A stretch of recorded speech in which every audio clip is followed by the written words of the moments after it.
Library. This is Dr. Michael Mahan and another Psych with Mike. I am here as usual with Mr. Brett Newcomb. Hello again. And today we are going to continue our conversation in the holiday theme and talk a little bit about the concept of parenting and gift giving.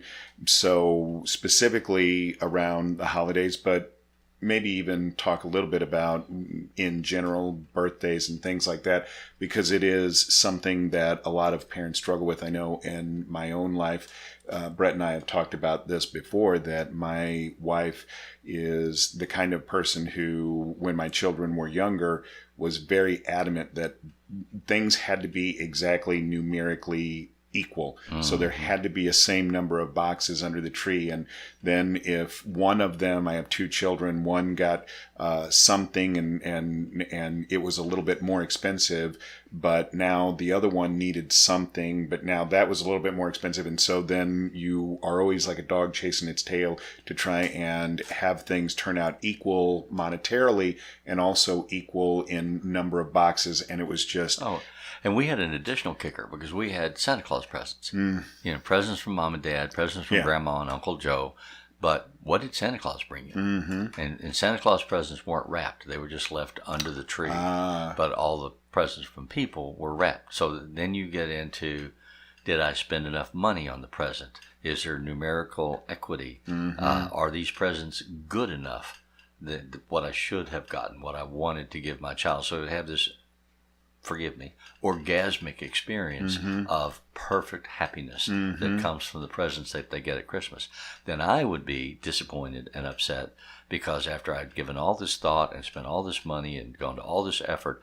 I remember one time my son, the only thing he wanted for Christmas was a Wii machine, and they were rare. And so I had to get up like at 4 o'clock in the morning in the snow and drive to a Target store and stand outside until they opened at whatever time, 7, because they had announced on the news that they had gotten a shipment of 100 Wii machines.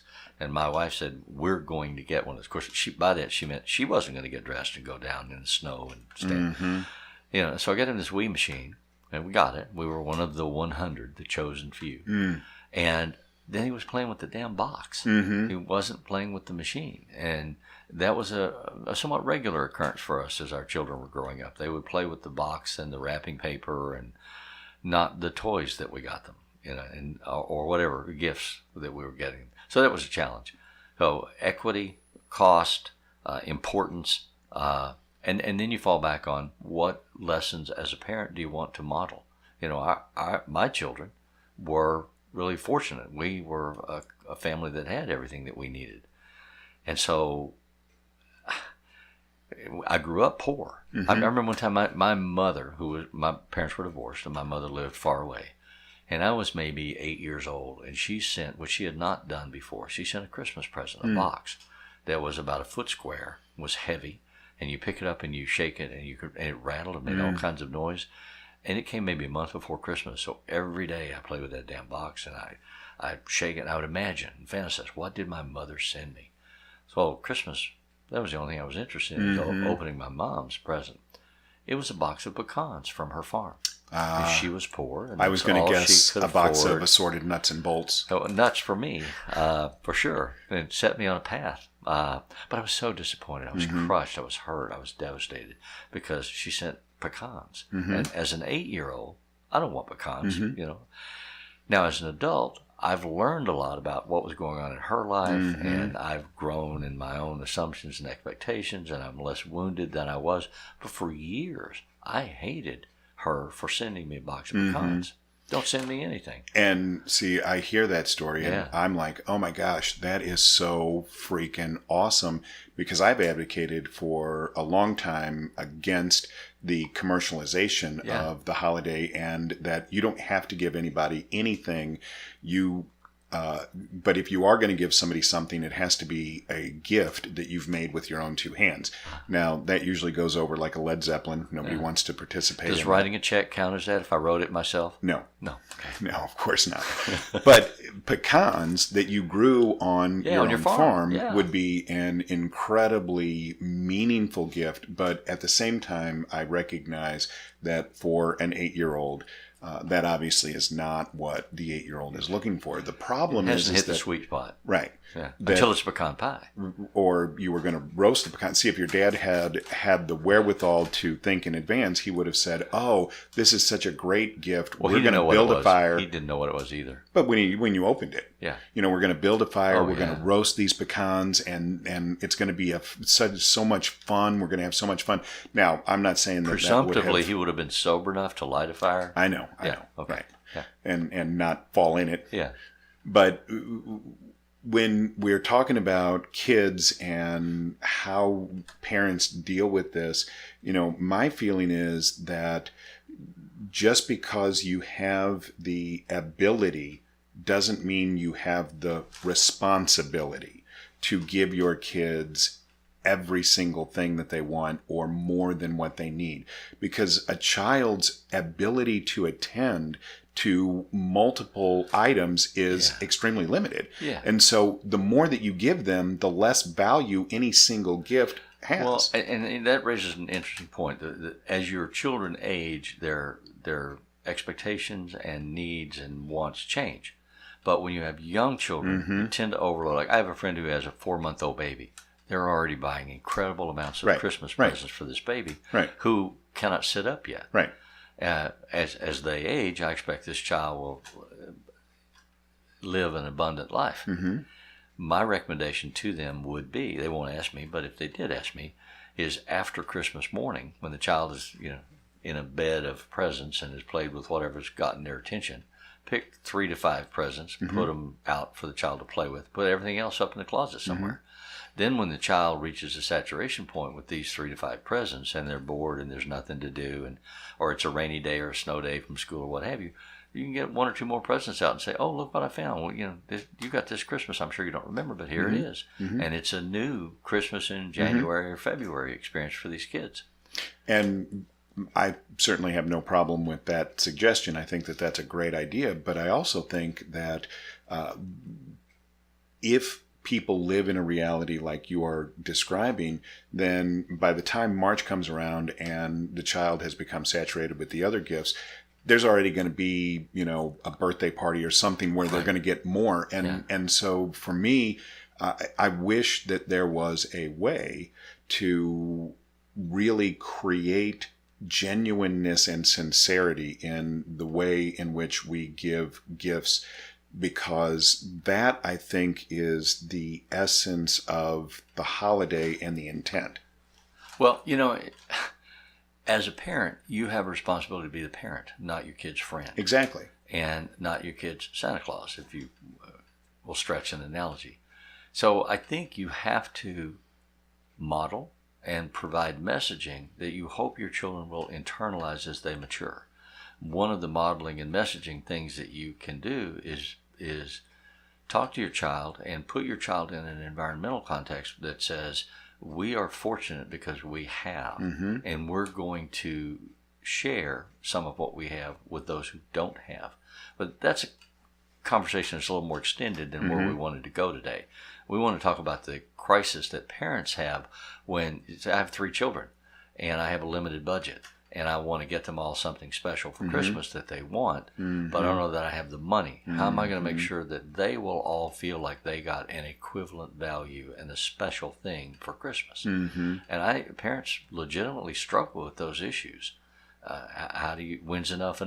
And if I bought my one child $100 present, a little more than my wife and I had agreed to spend on him, but to get what I wanted to get him, I had to spend an extra $10. Then I go home and I look at my other child, and I only got them a $70 present. So now I know I need to go get them a $30 present to balance it out. And then one child has 1 present, one has 2. So wait, I have to go get another present to have 2. Where does one find equity? And I think that is a rabbit hole. Yeah. I would point out that if we're talking about the individuals who are of means, that a lot of times what we get then when that individual has an adolescent child is, why is my child so entitled? Yeah. Well, your child is so entitled because at Christmas you gave them, right? So I would present to parents that perspective that if you don't want that child to have that entitled attitude later, then don't treat them as entitled when they are younger. Well, one of the things you have to learn as a parent to do is say no. Mm-hmm. No, you've had enough. That's all. Stop. Go to bed. No more dessert, no more toys, whatever it might be. Right. And so many parents really struggle with the ability to say no. And I remember my father used to say to me before he would beat me, see what you made me do. Mm-hmm. And this hurts me more than it hurts you. That's not good modeling or good messaging. If he needed to discipline me, he needed to discipline me and say, you made a choice. The choice is this consequence. If you don't like this consequence, make a different choice. Right. So that I could learn that and internalize that. What I learned was he was mean and abusive. Mm-hmm. I didn't learn to modify my behavior or expectations at all. Right. So when you're thinking in terms of gift giving, one of the gifts that you can give your child is the perspective that they have and they can share, and that you value that sharing, and there's an appropriate way to do that without throwing a fit, or crying, or being hysterical, or getting physically violent, or having control issues. I mean, it's a hard job. Mm-hmm. And I would promote the idea to people, and I know that it is going to be difficult for a lot of people to wrap their heads around this, but that actually, if you give a child a gift that they genuinely want, even if it's only $5, and just that thing alone, it actually increases the value of that gift than if you give them 7 things that they didn't want. Right. Yeah. And I don't think that parents really think in those ways, but if they did, if they understood that psychologically that child is going to value that gift that they get that they want much more than if they get 7 gifts that now minimizes the value of the gift that they really, really wanted. Or if you give them a gift that has inherent responsibilities. Say you give them a puppy. Mm-hmm. You don't give them a puppy that if you're not going to teach them, they're responsible for taking care of the puppy. Absolutely. And but you also have to then teach them how to behave that way. And have the wherewithal and the intestinal fortitude to teach them. Yeah. And not just take over the responsibility yourself and then gripe about the fact that you're the person taking care of the dog. Yeah. Parents are absolutely notorious for engaging in behavior that they think is good for the child and then not actually requiring the child to be good at the behavior. Do what I say, not what I do. Right. Yeah, I heard that a lot. Right. So I think that what we are then advocating is for parents to try and have more of a plan. That we go into yes, absolutely. Because people go into the holidays and everybody just flies by the seat of their pants, and they think that it'll all work out because it's the holiday season and it's supposed to be so grand. Or they subscribe to the marketing. This year's hot toy, and my child is going to feel deprived and less than if they don't have the special doll. I remember years ago, and I'm forgetting the name of the Cabbage Patch dolls, were so rare and so hot on the market that none of the American stores had them. And I knew an individual that flew to London to buy a Cabbage Patch doll for his daughter because she had to have one. Wow. And she'd made it clear, that's my expectation. My Christmas will be valueless if I don't get a Cabbage Patch doll. So this person that I know bought a plane ticket from St. Louis to London, bought a Cabbage Patch doll at Harrods, and flew back home. And so their child had the perfect Christmas. But then now all we've done is reinforced in that child's mind the fact that they are entitled to whatever they want. And if they don't get it, it's horrible, it's terrible. 20 plus years later, and that child is in therapy for being an entitled and uncontrollable and not well-bounded individual who's always miserable. Right.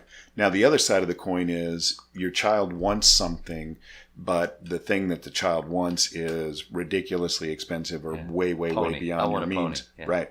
And in those situations, My recommendation to people is that they try and find something that is meaningful to the child. So if your child wants something that is unobtainable, then the solution isn't, well, I'm going to get them a bunch of socks, but I'm going to get them a lot of socks so they have a lot of things to open. Right. You have to still try and find something that is meaningful to the child, even if it isn't that one thing that they desire. Yeah.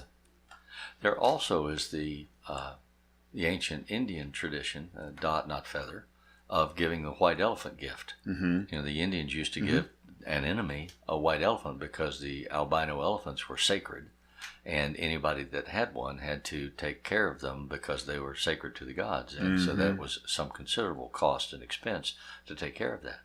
So sometimes if you're not on a good place with your siblings and they have children, you give your children, your siblings' children, like a set of drums, because that you'll create chaos and dissent, despair in your siblings' family. I can hear people typing right now their responses to that particular comment. It's not meant as a healthy suggestion at all for healthy families and good parenting. But, all joking aside, the bottom line here is that there are ways to get through these issues and these perils, and to be able to transcribe or get past them in a positive, healthy way where people actually learn something and feel good about it. Well, and if you screw up this time and you're not able to do it, Easter's coming, birthday's coming, school getting out for the year is coming. There are all kinds of opportunities to give people presents. I think that is such a great point that people lose track of, that we have opportunities to be generous all throughout the year. Yes. We don't have to only focus on Christmas. Right. Absolutely. I agree. So we hope that this has been helpful for people. As always, the theme music for Psych with Mike is produced and recorded by Mr. Benjamin DeClue. And if you have any questions or comments about Psych with Mike, go to psychwithmike.com and you can get us through the contact page there. You can like Psych with Mike on Facebook. You can follow us on Twitter at Psych with Mike. And we will talk to you again next week. Happy holidays. Happy holidays.